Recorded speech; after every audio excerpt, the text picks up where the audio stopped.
하나님 아버지, 당신의 아들의 죽음으로 저희 죄를 해결해 주셨고 부활로서 영생의 소망을 갖도록 하심을 감사합니다. 성령을 저희에게 임하게 하셔서 말씀을 이해하고 주님의 뜻을 깨달을 수 있는 지혜와 능력을 주심을 감사합니다. 저희의 본성으로는 다 지킬 수 없는 것들을 성령의 힘으로 온전케 하시는 주님, 연약한 육체로 말미암아 무너지는 모습을 안타까워하지만 준비하신 과정을 통해서 온전한 그리스도의 형상으로 만들어 가심을 믿습니다.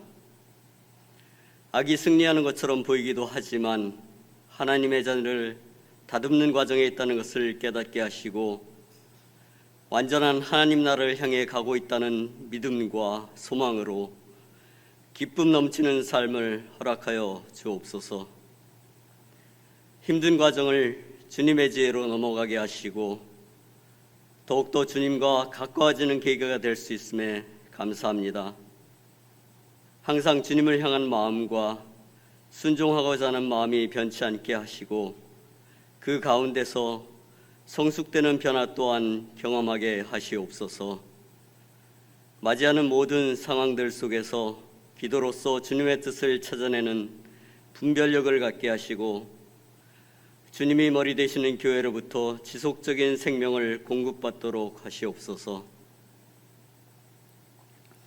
교회 공동체를 위한 기도를 잊지 않게 하시고 그 가운데 임하는 주님의 임재를 누리게 하옵소서. 세상이 요구하는 것들에 대해 하나님의 뜻과 의지로 대하도록 하시고 오직 주님의 뜻만이 이루어지는 세상이 되길 소망합니다. 이 시간 온전히 임하여 주셔서 주시는 말씀마다 그리스도의 자녀됨을 깨닫는 순간들로 채워지게 하시옵소서. 이 모든 말씀 예수 그리스도의 이름으로 기도하였습니다. 아멘.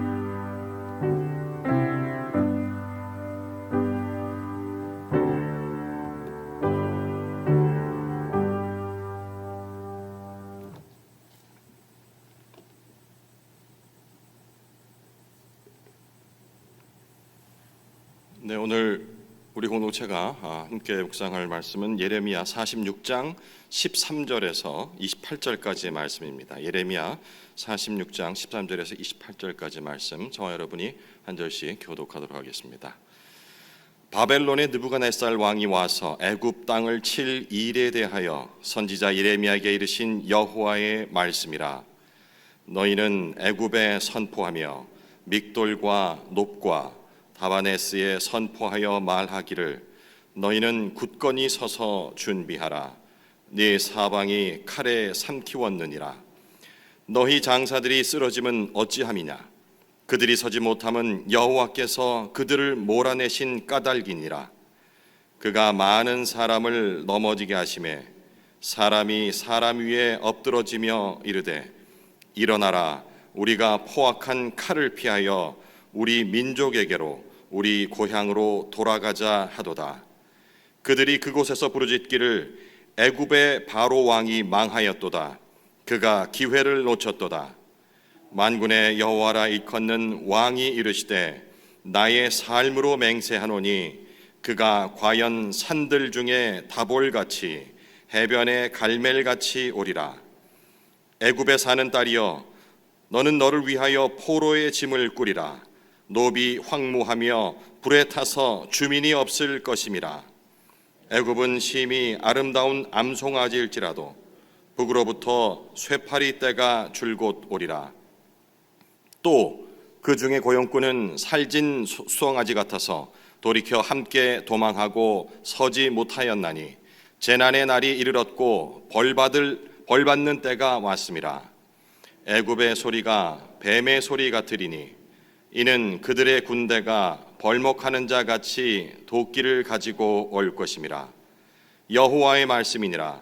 그들이 황충보다 많아서 셀 수 없으므로 조사할 수 없는 그의 수풀을 찍을 것이라. 딸이 애굽이 수치를 당하여 북쪽 백성의 손에 부침을 당하리로다. 만군의 여호와 이스라엘의 하나님께서 말씀하시니라. 보라, 내가 노예 아몬과 바로와 애굽과 애굽 신들과 왕들 곧 바로와 및 그를 의지하는 자들을 벌할 것이라. 내가 그들의 생명을 노리는 자의 손 곧 바벨론의 느부갓네살 왕의 손과 그 종들의 손에 넘기리라. 그럴지라도 그 후에는 그 땅이 이전같이 사람 살 곳이 되리라. 여호와의 말씀이니라. 내 종 야곱아 두려워하지 말라. 이스라엘아 놀라지 말라. 보라, 내가 너를 먼 곳에서 구원하며 네 자손을 포로된 땅에서 구원하리니 야곱이 돌아와서 평안하며 걱정 없이 살게 될 것이라. 그를 두렵게 할 자 없으리라. 여호와의 말씀이니라. 내 종 야곱아 내가 너와 함께 있나니 두려워하지 말라. 내가 너를 흩었던 그 나라들은 다 멸할지라도 너는 사라지지 아니하리라. 내가 너를 법도대로 징계할 것이요 결코 무죄한 자로 여기지 아니하리라 하시니라. 네, 막 저주의 말씀과 그리고 또 안심의 말씀이 막 섞여 있는 그런 본문, 좀 제법 긴 본문 말씀이 되겠습니다. 예레미야 46장에 등장하는 사건들이 어떤 그 역사적 배경을 가지고 있는지는 어제 목사님께서 말씀을 통해서 여러분께 공유를 해 주셨습니다. 예레미야 선지자가 주로 활동하던 시기는 바벨론이 이렇게 강대국으로 떠오르던 그런 시기였습니다. 그러니까 느부갓네살 왕이 여러 주변 국가들을 이렇게 정복해 나가고 있던 그런 시기에 예레미야 선지자가 주로 활동을 했다라고 기억을 하시면 되겠습니다. 계속해서 반복되니까 아마 짐작이 가실 거예요. 한편 이집트는 아시다시피 그 전까지 아주 주요 중동 지역에서 중요한 세력으로서 국가의 힘을 이루고 있었죠. 하지만 세상 나라들이 다 그렇듯이 영원한 건 없습니다. 바벨론의 부상과 더불어서 이집트, 고대 이집트의 그런 북이 영화들이 점점 쇠하고 있던 때라고 생각을 하시면 되겠습니다. 일반 그 역사책에도 기록이 되어 있는데요. 그러니까 BC 605년 그리고 604년 그 사이라고 말씀을 하셨죠. 중요한 전투, 갈그미스. 정말 안 외워지던데 이게 반복 학습이 이렇게 중요한 것 같아요. 갈그미스라는 지역에서 있었던 그 전투로 인해서 바벨론에게 이집트가 크게 지죠. 이때 멸망한 것은 아닙니다만은 이 전투를 계기로 인해 가지고 이집트가 점점 더 쇠하기 시작을 합니다. 일반 역사책에도 기록이 되어 있고요. 이 예레미야 46장에서는 이 전투 이후의 상황을 기록을 하고 있는데요. 이 시기에 일종의 이 이야기의 핵심이 되겠죠. 유다 백성들은 이집트에 붙을까 바벨론에 붙을까 이거 가지고 굉장히 머리를 엄청 썼던 거예요. 그러니까 여기가 더 안전한 것 같은데, 그리고 또 그 왕과 그리고 고관 대작들 사이에도 뭔가 좀 달랐어요. 왜냐하면 이때 임명했던 왕은 바벨론에서 임명을 했고, 그런데 고관 대작들은 이집트 친이집트 계열이고 하니까 누구를 따라야 되지? 막 이런 걸 가지고 서로 말력 다툼도 있었고요. 그리고 그 며칠 전에도 그렇고 일반 사람들이 봐도 이집트가 훨씬 더 좀 안정적일 것 같은, 그리고 이 마지막 전투에서 이기긴 이겼지만 다시 또 잠깐 철수할 때도 있거든요. 이런 걸 보니까 역시 이집트를 한 방에 바벨론이 강해도 무너뜨릴 수는 없겠다라는 인간적인 좀 판단이 들었겠죠. 그러니 이제 이집트로 뭐 도망가려는 생각들도 하고. 이때 유다 백성뿐만 아니고 그 주위에 있던 자그마한 약소국들이 이집트에 붙을까 여기 붙을까 이거가 똑같은 고민들을 하게 됩니다. 그런데 이제 만약에 이집트에 내가 남아 있으라 했는데 이집트로 가게 될 경우에 어떤 심판이 너에게 임할 것인지에 대해서 자세하게 이제 기록을 하고 있는 것이죠. 결국은 어쨌든 잘못된 선택을 합니다. 바벨론에 별거 아닌 것 같은데 센 것 같긴 하지만 이집트에서 도와줄 거야라는 생각으로 다른 데는 다른 나라들은 그때 잘 판단했는데 유다만 바보같이 이집트를 믿고서 애굽을 믿고서 반란을 일으켜요. 바벨론. 그래서 결국은 아예 멸망을 하게 되는 그런 역사적 배경을 갖고 있습니다. 자, 이제 13절부터 한번 구절구절로 살펴보겠습니다. 13절에서 24절까지는 바벨론의 이집트, 그러니까 애굽 침략에 관한 내용이 다뤄지고 있습니다. 13절 14절을 제가 한번 다시 읽을게요. 이집트 침략을 예고하는 그런 글이 되겠습니다. 바벨론의 느부갓네살 왕이 와서 애굽 땅을 칠 일에 대하여 선지자 예레미야에게 이르신 여호와의 말씀이라. 그러니까 여호와께서 예레미야의 입술을 통하여서 지금 바벨론 느부갓네살 왕이 와서 이집트를 칠 것이다라고 전하고 있다라는 얘기가 되겠죠. 너희는 애굽에 선포하며 믹돌과 놉과 다바네스에 선포하며 말하기를 너희는 굳건히 서서 준비하라. 네 사방이 칼에 삼키웠느니라. 예, 이 소식들을 이집트의 그러니까 지금 나오는 믹돌, 놉, 멤피스 뭐 이런 건 도시의 이름입니다. 우리로 치면은 서울, 부산, 대구, 뭐 광주 이렇듯이 이집트의 중요한 도시들인데 이 믹돌과 놉과 멤피스에 전하라라고 얘기를 하죠. 이 전하라는 내용은 서서 준비하라라고 얘기를 합니다. 이 얘기는 이집트 백성들에게 이제 곧 재앙이 다가올 것인데 앉아 있는 것이 아니고 서서 준비하라는 것은 경고죠. 이런 일이 있을 것이니까 임박한 그런 군사적 위험에 대한 것을 자각하고 있으라라는 그런 경고의 말씀이 되겠습니다. 이어지는 15절과 16절은 결국은 이집트의 이 패배하는 모습을 그리고 있죠. 15절 너희 장사들이 쓰러짐은 어찌함이냐 그들이 서지 못함은 여호와께서 그들을 몰아내신 까닭이니라.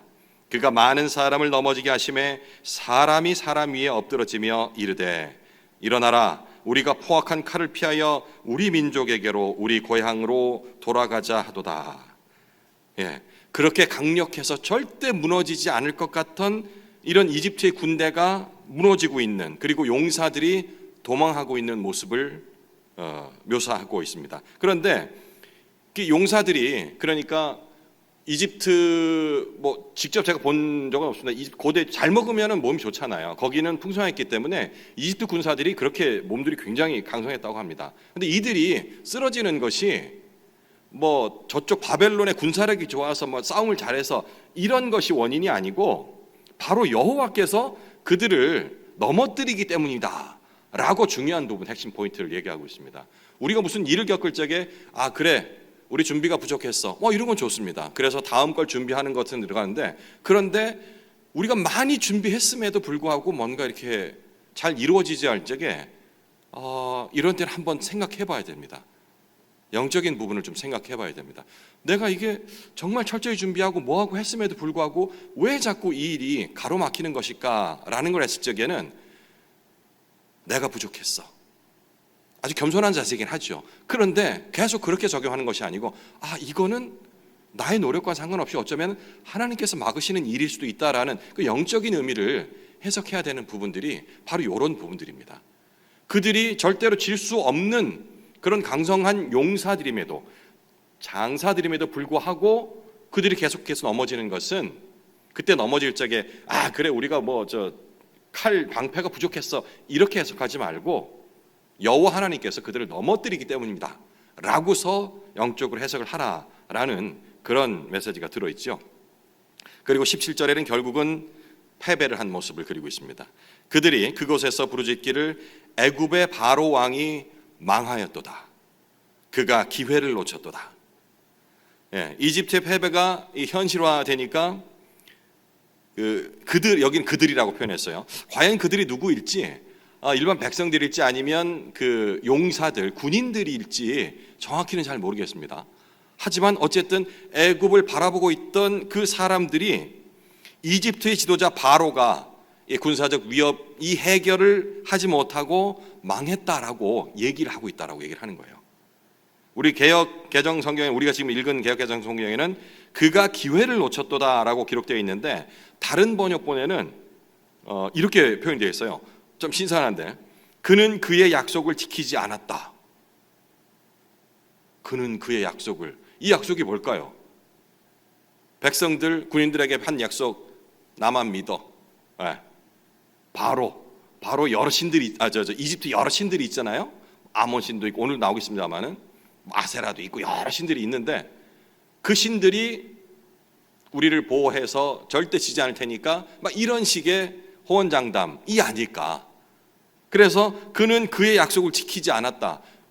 결코 이집트가 지지 않을 것이라는 그 약속을 지키지 않았다라고 다른 번역본은 되어 있고 우리가 지금 읽고 있는 그 개역개정 성경에는 그가 기회를 놓쳤도다 했는데 이게 훨씬 더 조금 더 영적인 의미가 있지 않을까 싶어요. 이 기회를 놓쳤다라는 것이 저는 받아들이기를 그쪽에서 예를 들어서 바벨론에서 무슨 제안을 했는데 그런 기회를 놓쳤다는 게 아니고 하나님께서 기회를 주셨는데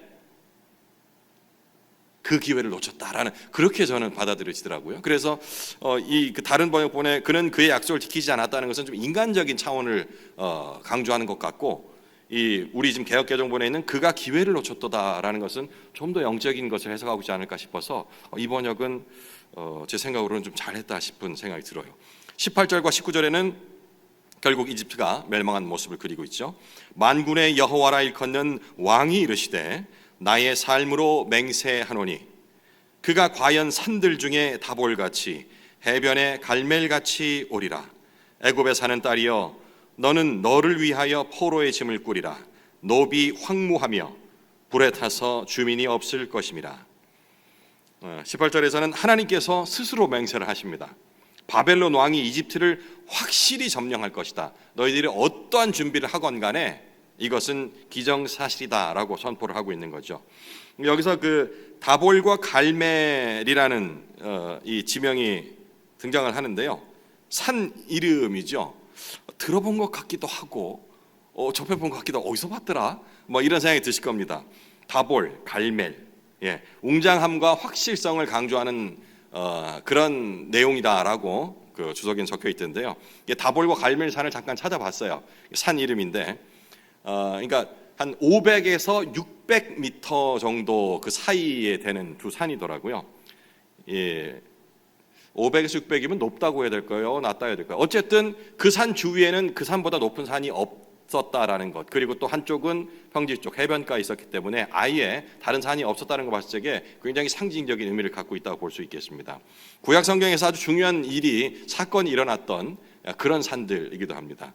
잠시 떠올려 보면 사사기로 잠깐 넘어가면 거기서 이제 드보라의 명으로 바락 장군이 가나안을 이제 침공하기 위해서 싸우기 위해서 들어갈 때 그때 여기 그 다볼산 그 앞에서 집결을 했던 그 장소, 거기가 이제 다볼산이고, 그리고 이제 갈멜산은 잘 아시다시피 엘리야 선지자가 바알 선지자들과 함께 누가 참신이냐 이걸 가지고 막 내기를 하고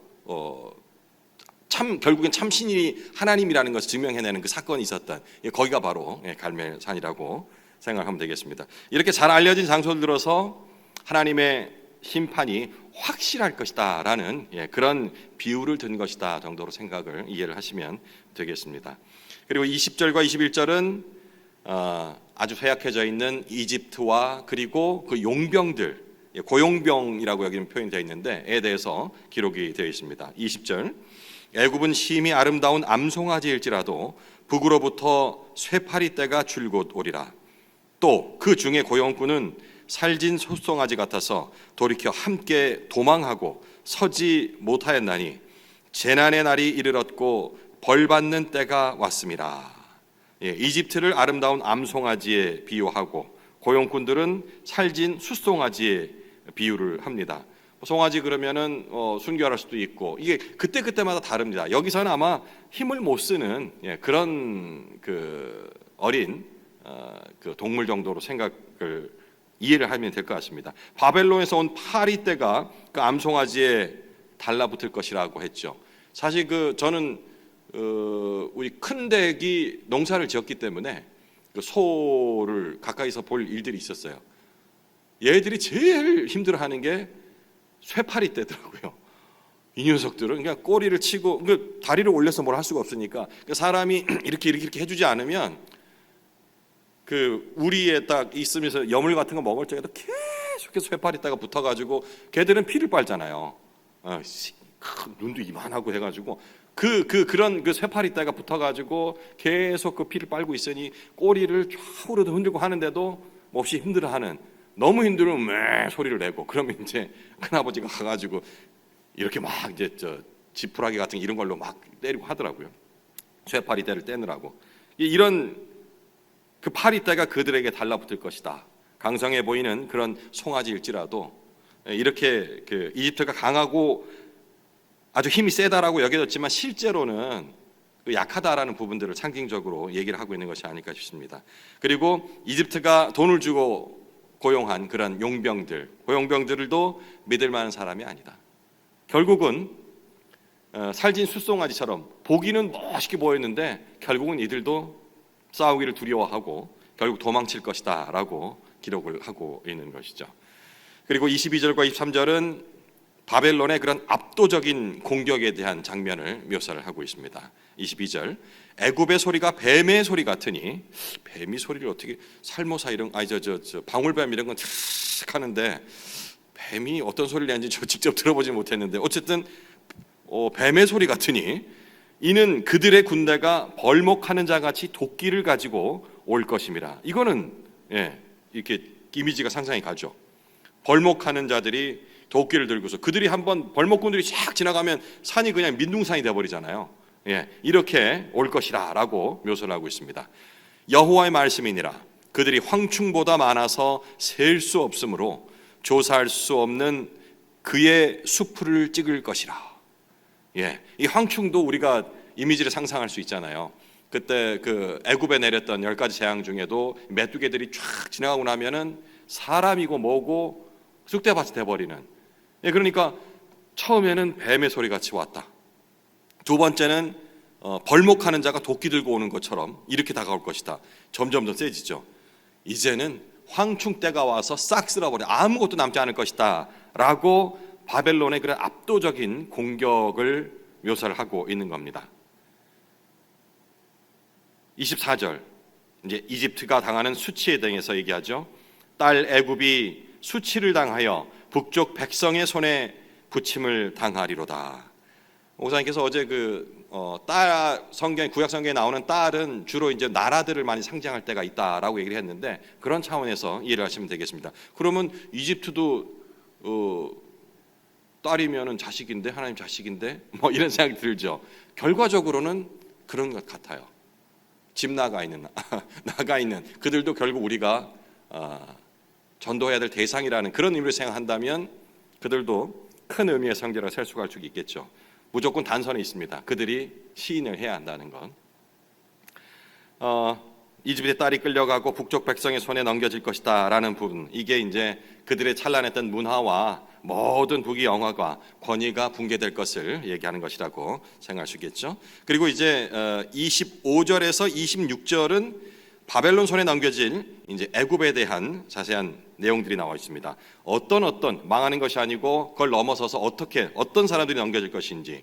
하나님께서 이집트의 우상들과 왕, 이집트는 그 우상이 굉장히 많다 했죠. 여러 신들을 섬긴다 했으니까. 그리고 왕, 그리고 이집트 자체에 대한 심판을 선언하고 있는데 이집트의 종교적, 정치적 권세가 모두 생각하는 뭐는 남겠지, 그냥 졌다 뿐이지 그들은 뭐 존중되겠지, 그들의 문화들은 남아남겠지, 이게 아니고 모두 없어질 것이다 라는 것을 얘기를 하는 것인데 이게 바로 이제 하나님의 주권과 그리고 심판을 강조하는 내용이라고 생각할 수 있겠습니다. 25절, 만군의 여호와 이스라엘의 하나님께서 말씀하시니라. 보라, 내가 너의 아몬과 바로와 애굽 신들과 왕들 곧 바로와 및 그를 의지하는 자들을 벌할 것이니라. 노예 아몬은 아까 말씀드렸죠. 그들이 섬기는 그 우상들 중에 주요 신 이름이 아몬입니다. 아몬신. 이 외에 여러 신이 있는데, 그런데 이제 아몬신을 섬기는 그 신전 여러 군데 있었는데 그 주요 신전이 있었던 데가 이 노라는 곳입니다. 지명이에요. 그러니까 노예 아몬은 이 신전이 있는 그 아몬, 노라는 지역에 있는 그 아몬신 얘기를 하는 것이 되겠죠. 뭐 바로는 이집트의 왕을 얘기한다는 것을 아실 거고, 이 애굽의 신들은 그 이집트의 다신교 체계에서 이 여러 신들을 섬기고 있었는데 이런 모든 것들을 심지어는 그 백성까지도 다 심판하시겠다라고 선언을 하시는 겁니다. 26절은 내가 그들의 생명을 노리는 자의 손, 바벨론이 되겠죠. 바로 곧 바벨론의 느부갓네살 왕의 손과 그 종들의 손에 넘기리라. 그럴지라도 그 후에는 그 땅이 이전같이 사람 살 곳이 되리라. 여호와의 말씀이니라. 이 구절은 뭐 특별히 어려운 것은 아닙니다만은 근데 우리가 주목해야 될 부분이 그럴지라도 이후에 나오는 26절 후반 말씀입니다. 그 후에는 그러니까 모든 것을 다 넘겨서 망한 후에는 그 땅이 이전같이 사람 살 곳이 되리라. 예, 여기는 지금 유다 땅이 아니고요, 애굽 땅입니다. 이집트 땅입니다. 이곳이 사람이 살 곳이 되리라 라고 얘기를 하는 거로 봐서는 지금 내리는 그 애굽에 대한 심판도 영구적인 심판이 아니라는 것을 우리가 짐작할 수가 있는 겁니다. 심판 이후에 이집트가 다시 회복돼서 사람이 될 것이라는 희망을 나타내고 있다라고 생각할 수 있겠죠. 이 말씀을 제가 읽을 적에 그냥 우리 선택된 그 유다 이스라엘 백성에게만 해당되는 것이 아니고 하나님의 모든 역사는 그 모든 피조물들에게 동일하게 역사할 수 있다라는 부분, 물론 차이는 있을 수 있습니다. 그들은 하나님을 따르지 않았기 때문에. 하지만 그들에게도 그 기회를 주어진다는 것, 이 심판이 영원한 심판이 아니라는 부분을 가지고 우리가 희망을 좀 가질 수 있지 않을까 생각을 했습니다. 이제 오늘 본문의 마지막 두 절인 27절과 28절은 야곱의 구원을 비유를 들어서 얘기를 합니다. 27절, 내 종 야곱아 두려워하지 말라, 이스라엘아 놀라지 말라. 이제는 애굽에서 넘어왔죠, 시선이. 야곱과 이스라엘은 남은 유다 민족을, 백성을 얘기한다라고 생각하시면 되겠습니다. 보라, 내가 너를 먼 곳에서 구원하며 네 자손을 포로된 땅에서 구원하리니 야곱이 돌아와서 평안하며 걱정 없이 살게 될 것이라. 그를 두렵게 할 자 없으리라. 희망에 또 말씀을 주시는 거죠. 여호와의 말씀이니라. 내 종 야곱아, 내가 너와 함께 있나니 두려워하지 말라. 반복하고 있습니다. 내가 너를 흩었던 그 나라들은 다 멸할지라도, 그들을 징계를 했어요. 다시 살게끔 만들어 주는데도 회복하지 않는다, 회심하지 않는다면 결국엔 영원 심판으로 갈 수밖에 없는 구조죠. 그럴지라도 너희는 사라지지 아니하리라. 내가 너를 법도대로 징계할 것이요 결코 무죄한 자로 여기지 아니하리라 하시니라. 여기 마지막에 내가 너를 법도대로 징계할 것이요 결코 무죄한 자로 여기지 아니하리라 하시니라. 이게 먼저 나오고 그 다음에 그럴지라도 너희는 사라지지 아니하리라. 이러면 훨씬 더 우리가 익숙한 그런 구조로 들어갈 텐데 그렇게 되어 있지는 않아요. 다 멸할지라도 너희는 사라지지 아니하리라. 이 말씀을 먼저 하시고 그 다음에 내가 너를 내가 정한 법도대로 징계를 할 것이다. 사라지지 아니할 것이라. 이렇게 마치 이렇게 용서해 줄 것처럼 얘기하셨는데 법도대로 징계할 것이고, 그리고 너희가 결코 무죄한 자, 죄가 없는 사람으로 여기지 않고 그 죄를 반드시 묻겠다라는 그런 얘기가 되는 거예요.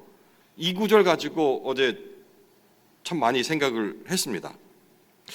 만약에 이 뒤에 너희는 사라지지 않으리라 이 얘기만 있었다 한다면 어쩌면은 유다 백성들이 벌써 이제 그 앞에 자기들 역사들을 알고 있으니까 하나님께서 이렇게 말씀하실 때는 이제 뭔가 이제는 또 용서해 줄 것이다라는 그런 기대를 넌지시 할 법도 한데, 그럴 즈음에 그렇게 함께 할 것이지만 결코 무죄한 자로 너희를 여기지 않고 법대로 징계할 것이다 라고 얘기를 하시는 거예요. 제 어렸을 때 생각이 났어요. 잘못해가지고 이제 아버지한테 혼난 기억이 있어요. 몇 번 혼난 기억이 있는데, 그때 처음에 혼날 적에 막 이렇게 하지 말라 했는데 왜 이렇게 해서 막 혼날 적에 진짜 막 세상이 무너질 것처럼 너무 겁이 나고 떨리기도 하고 막 울었던 것 같기도 하고 뭐 이렇게 했는데, 그러고서 이제 아버지가 그렇게 말씀하시잖아요. 너 이제 잘할 수 있어 없어? 뭐 무조건 잘할 수 있다고, 그죠? 잘할게요. 한 번만 더 그러면 이제는 용서 없다? 너무 감사해요. 근데 그게 첫 번째만. 그 뒤에 그게 반복이 되니까 이제 용서 타임이구나. 이게 이 마음이 딱 그 학습이 되더라고요. 그래 혼나고 나면 무슨 생각을 하면 이렇게 막 혼내다가 어느 시점에 가서 이제 다시는 그러면 안 돼. 딱 한 번만 이제 용서해 주는 거야. 이 얘기를 꼭 하거든요. 그러면 끝났구나 이제. 이제 혼나는 거 끝났구나.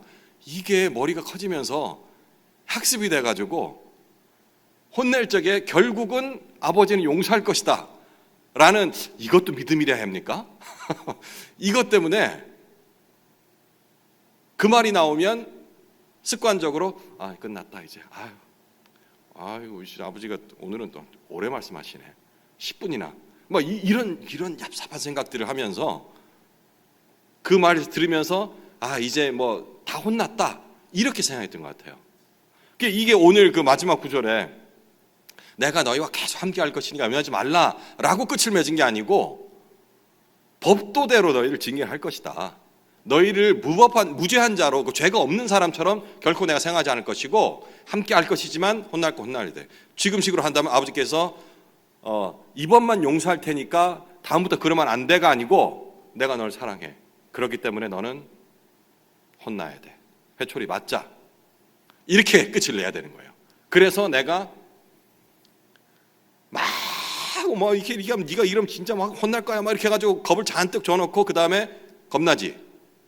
그러니까 잘해야 돼. 이번은 말로 넘어간다. 이렇게 가는 것이 아니고 반드시 거기에 잘못에 대한 징계가 있어야 한다는 것이죠. 그래야 내가 얍삽하게 그 얘기 들어왔을 때 오늘도 그냥 넘어가겠네, 말로 넘어가겠네 라는 생각이 아니고 뭐라고 하든 분명히 내가 잘못하던 거에 대해서는 대가는 치러야 한다는 것을 그냥 인식을 하게 되겠죠. 그러고서 쭉 자랐다 한다면 내가 무언가를 잘못했을 적에 요행수를 바라지는 않을 겁니다. 용서는 바라겠지만 누군가에게 제가 우리 박순영 장로님께 실수를 했는데 이거 좀 창피하기도 하고 뭐 하니까 그냥 서로 나이도 있고 한데 그냥 대충 넘어가죠. 뭐 이런 게 아니고 반드시 내가 가서 그 죄에 대한 대가, 일단은 내가 사과를 해야겠죠. 용서를 빌어야 되고 그 용서를 비는 것이지 그냥 대충 넘어가자고 해서는 그런 마음을 갖지 않았을 것인 거죠. 바로 여호와께서도 그런 마음을 주는 것이 아닐까라는 그런 생각을 개인적으로 좀 해봤습니다. 오늘 본문을 가지고 한 2가지 정도를 묵상을 했으면 하는데요. 첫 번째는 하나님께서 자신의 주권을 나타내시는 방법. 이건 참 수용하고 싶지는 않습니다만은 그것을 그냥 인정했을 적에는 이런 것이 없는데 인정하지 않았을 때에는 비록 하나님의 자녀라 할지라도 심판과 구원 이 2가지 같이 옵니다. 심판 하나만 있는 것이 아니고 구원만 있는 것이 아니고 심판과 구원을 통해서 하나님의 주권을 나타내신다는 것. 우리도 예외는 아닙니다. 그죠? 함께 하신다고 약속하셨지만 그 죄에 대한 대가는 반드시 치러야 한다. 맞죠? 심판. 하지만 그 심판이 영원한 심판이 아닌 구원을 전제로 한 심판이다. 너희들이 정신을 차리기 위한. 이렇게 하나님은 자신의 주권을 나타내신다. 우리가 사랑의 하나님, 무슨 하나님, 용서의 하나님 이렇게 얘기하다 보면은 그냥 피상적으로 그냥 무조건 품어주실 것 같은 그런 인상을 가질 수 있는데 하나님은 자신의 주권을 나타내는 방법 중에 가장 대표적인 것이 심판과 구원을 통해서 나타내신다는 것을 두려운 마음으로 우리가 생각을 해야 될 것입니다. 그리고 우리에게 희망이 되는 말씀이죠. 다 멸해도 자기 백성만은 살려주신다. 애굽의 회복뿐만 아니고 이방의 회복뿐만 아니고 이스라엘의 구원도 약속을 하시죠. 억압하는 자에 대한 심판이 억압받는 자의 구원이라는 연결고리가 되는 것입니다. 먼 이방 땅에서 자신들이 처한 그런 암울한 상황으로 인해서 두려워하고 있는 그런 유다 백성들에게 언약 관계, 너는 내 종, 나의 자녀, 그렇기 때문에 내가 너희와 함께하고 너희를 구원할 것이다 라는 그런 용기를 주고 계시는 겁니다. 사로잡은 나라들이 굉장히 강성한 것 같고 우리 목사님께서는 이제 현대의 비유를 들어서 강성한 지금 현재 실존하는 나라들 얘기를 했지만 뭐 그게 불편하다 한다면 그 전까지도 우리가 또 100년, 200년 이상 살 수는 없으니까 진짜 와 목사님 말씀대로 그 강대국이 무너졌네 뭐 이런 거를 직접 우리가 당대에 볼 수는 없을지 모릅니다. 하지만 역사라는 긴 안목으로 봤을 때는 절대 무너질 것 같지 않던 그 이집트도 무너졌고 바벨론은 지금 어디 갔습니까? 이런 것들을 볼 적에 지금 현존하는 이 강대국들도 어쩌면 하나님께서 어쩌면 우리가 그 모습 볼 수도 당대에 볼 수도 있고요. 그 때는 하나님께 정하시겠지만 믿을 게 못 된다라는 얘기를 하는 것이죠. 그리고 죄에 대한 징계는 반드시 있을 거지만 진멸함은 없다. 지금 이게 예레미야서잖아요. 예레미야 애가라는 그 책이 예레미야 다음이 나옵니다. 긴지 않은데 3장 23절 24절 여기 보면은 이런 말씀이 나와요. 여호와의 자비와 긍휼이 무궁하심으로 우리가 진멸되지 아니함이니이다. 예, 이때 이 진멸이 바로 이 진멸입니다. 예레미야는 자신이 전하기도 하였고 깨달은 거예요. 전했던 예레미야조차도 와, 이건 거의 그냥 밑바닥까지 모두 끝을 내는 싹쓸이, 그냥 아무것도 안 남기시겠다는 거 아닐까라는 의심을 갖고 있었던 거죠. 그런데 다 없어진 것 같았는데 그가 울다 지쳐서, 맨날 울면서 기도하잖아요. 울다 지쳐서 아침에 일어났는데 문득 내가 아직 살아있네. 이거를 깨닫고서 그 진노 중에서 감사의 마음을 잠깐, 그 몇 절밖에 안 됩니다. 날마다 아침마다 새롭고 늘 새롭다. 이것이 주의 성실하심이다. 이것은 어떤 거냐면 진멸되지 않았다는 것은 우리가 그래도 뭐 먹을 것은 남겨놓고 뭐가 아니고 목숨이 살아있는 것. 죄를 받아서 마땅히 죽어야 할 텐데 살아있다는 것만으로도 우리가 감사할 수 있다라는 놀라운 신앙의 포인트를 고백을 하는 겁니다. 우리가 그러잖아요.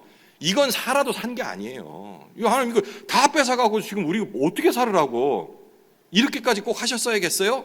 라고 불평불만할 수 있는데 예레미야처럼 이런 시각을 가진다면 진멸되지, 내 목숨을 살려놨다는 것은 그 이후에 다른 것을 도모할 수 있는 기회를 주셨다는 거거든요. 그러면 감사해야 되는 거예요. 쫄딱 망하고 누가 내 가족이 아프고 이런 상태에 살아가는 게 과연 나에게 복이 되는 것입니까? 라는 얘기가 아니라 그래도 내 목숨을 앗지 않고 진멸하지 않고 놔뒀다는 것은 기회를 주셨다라는 것. 이런 포인트들을 오늘 아침 접목을 하면서 묵상을 이어가시면 좋겠습니다. 개인적으로 묵상 이어가시기 바랍니다.